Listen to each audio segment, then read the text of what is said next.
Good news po para sa mga mahilig mag-stargazing. Matapos ng quadrantiles nitong Enero, isa na namang meteor shower ang masasaksihan sa ating kalangitan simula mamayang gabi. Yan po yung Lyrids. At kaya naman ang ilan, pamorningan na sa paghihintay sa mga bulalakaw.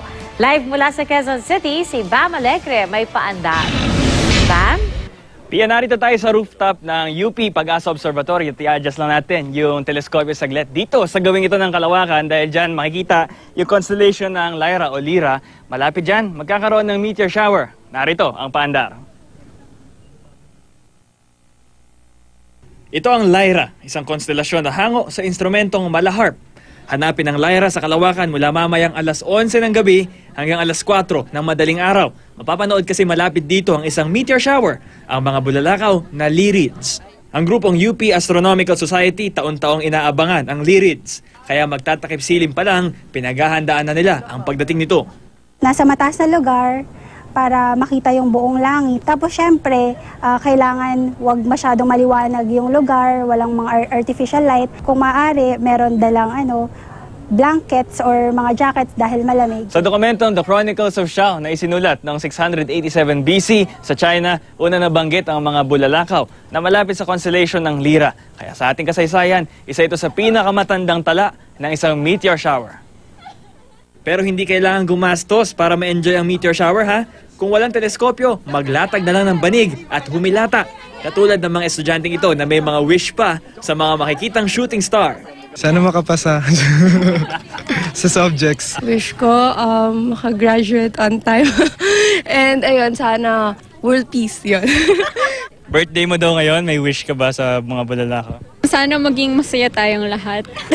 Pero saan nga ba nagmumula ang mga bulalakaw na Lyrids? Itong mga bulalakaw na nakikita natin, ito yung mga debris o mga naiwan na kalat na dumaan na comet. Bale, itong comet na to, si Comet Thatcher, ito yung origin comet ni Lyrids. Ito yung mga naiwan na particles pagkadaan ng comet. So, hindi siya nauubos. At saan pa nga ba pinakamagandang mag-stargazing kundi dito sa UP Pag-asa Observatory kung saan makikita ang pinakamalaking teleskopyo sa Pilipinas? Yung aming 45 cm. Usually po kapag mayroong ganyang events, pinapagamit po namin siya for free. Tapos meron din po kami set up sa mga maliliit na telescopes. Pia, katulad ng sabi, hindi kailangan gumastos. Katulad yung makasama natin, may dalang banig, naglalatag at hihilata ng parang ganito. At sa ngayon, ang nakikita pa lang natin yung Jupiter. At itong Lyrids ay magtatagal sa loob ng isang linggo. Pinakamaraming makikita ay sa Miyerkules, 1 a.m. Balik sa'yo, Pia. O Bam, so pwede pang humabol yung iba sa Miyerkules. Ngayon ba, maulap yung kalangitan? Mukha bang may makikita kayo mamaya?